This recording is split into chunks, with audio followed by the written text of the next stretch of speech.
I'm working on this vintage 4-lever Schroder mortise lock today. I thought I'd show you guys. I've already been in here, replaced the spring, cleaned it all up.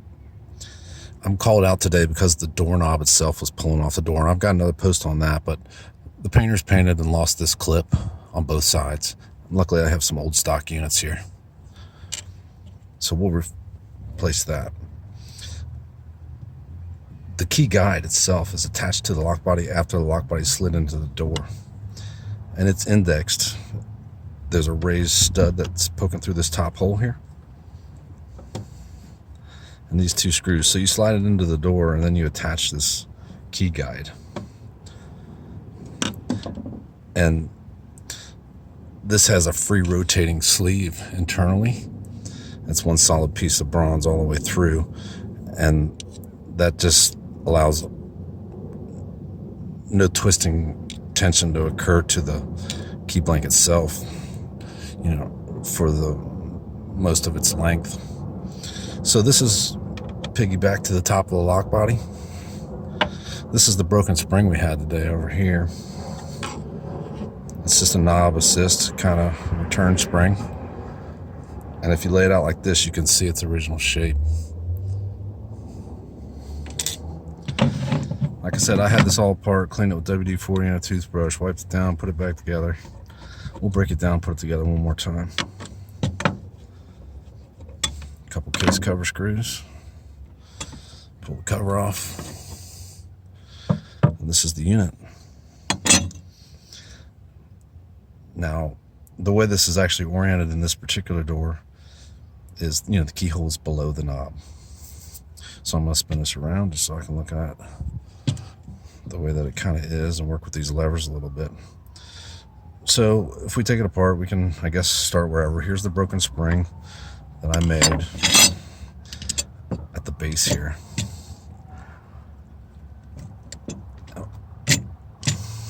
And it's loaded, as a lot are, up under this toggle button and then spring tensioned up to the foot of this, spindle hub return. And then we've got hub 1, the locking hub below.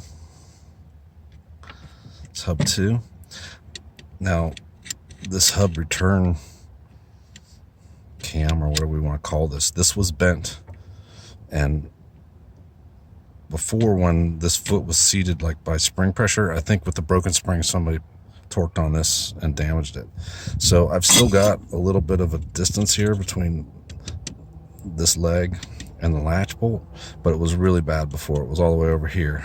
And I essentially laid that down flat, tapped on it a little bit on a block, tapping on this corner too. Got it straightened out. I don't want to be the guy that snaps it in half because I care too much, but I do. I've got it really close, and I believe that's where it's going to stay. And then we've got our toggle buttons here, connected by the little teeter cam, or whatever we want to call that. Top button.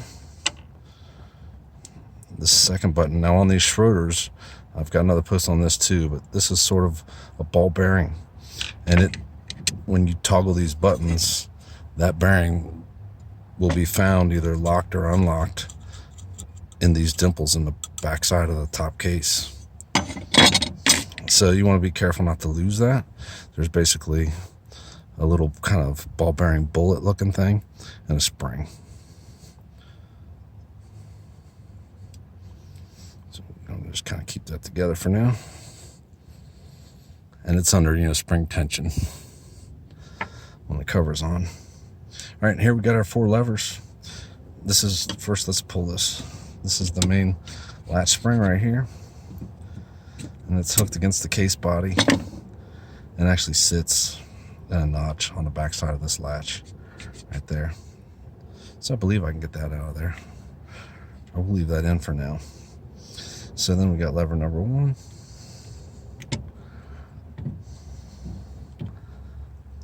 Loaded on this post. Lever number 2.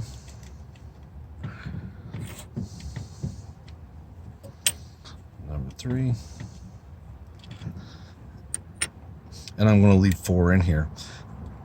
There's this lower plate here, and the key actually, well, I'll pull it for a second. The key actually will span this and drive that and do the retracting of the bolt. So there's a fence attached to there. So the key's kind of simultaneously raising the levers to where they need to go and drawing this fence back into the lever pack. Just to show you what's underneath. Keep going. Now I'll pull this latch. This is another plate, and this has an intentional dimple right there where we've got this fence cam back behind there, and I think they just dented that in to take in and out shake out of that unit as it operates. So this is sort of a retaining plate, and then, you know, the fence cam. So there's the lock till they're broken down. We'll just put it back together. You know, obviously this comes back to a stop. Put our retaining plate on. Now I'm not making keys of this today. They have an electronic lock, Yeltronics, that they're using out here. But I did take the time to clean the levers and get them cycling. This lock was really bad. These are the rags and stuff from the scrub down that I always just do inside this aluminum pan.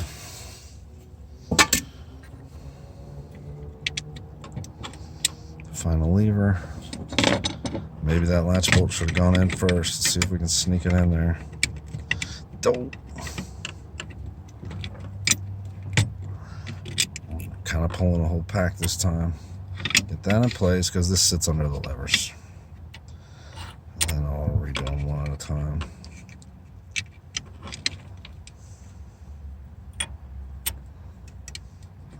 And these obviously would determine the combination of this particular door. Alrighty, so there's that. I'm gonna position this spring, and like I say, there's a notch in here, or that latch bolt itself. Wrap it and load it. We can check that. Yeah, that's good. I'm just gonna give some Teflon,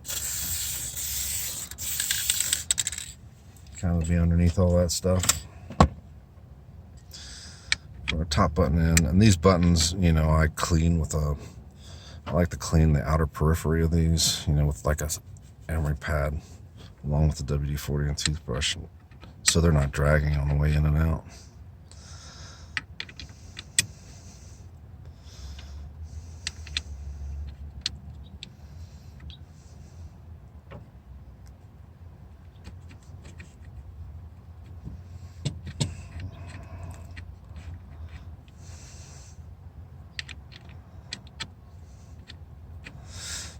That seemed to like being flipped this way versus the other way.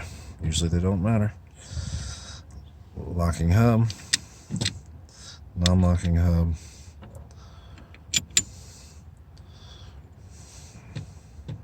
our hub cam unit, and the brand new spring.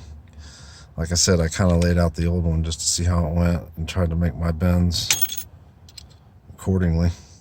There's a little bit of an upsweep here, just so that it's not digging into this foot as that cycles. So I'm going to load underneath, bring that up and over the foot.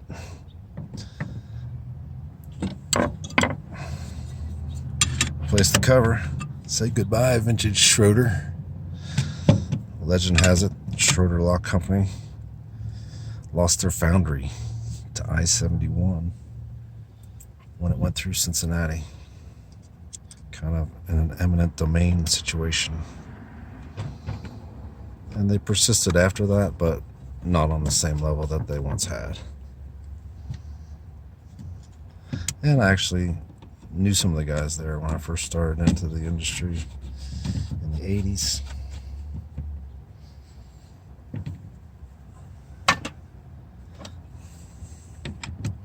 And should have been buying some spindles then. You see we got good positive, you know, spring return on this knob hub. So this thing's basically ready to go.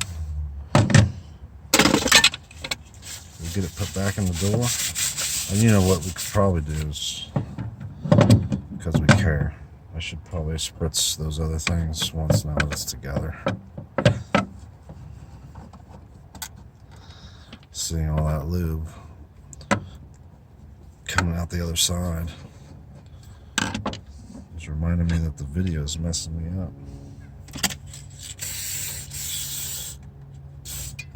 Alright, maybe in between. And that should all dry and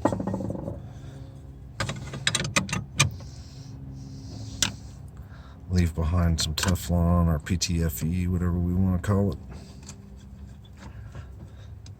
So that's pretty much the video for this. I might be able to post some other footage, possibly, of the repair of that cam unit. Did get a couple clips as I banged on that thing. But there we go. You can always find JB Schroder or whatever in a circle around, usually the top screw hole. But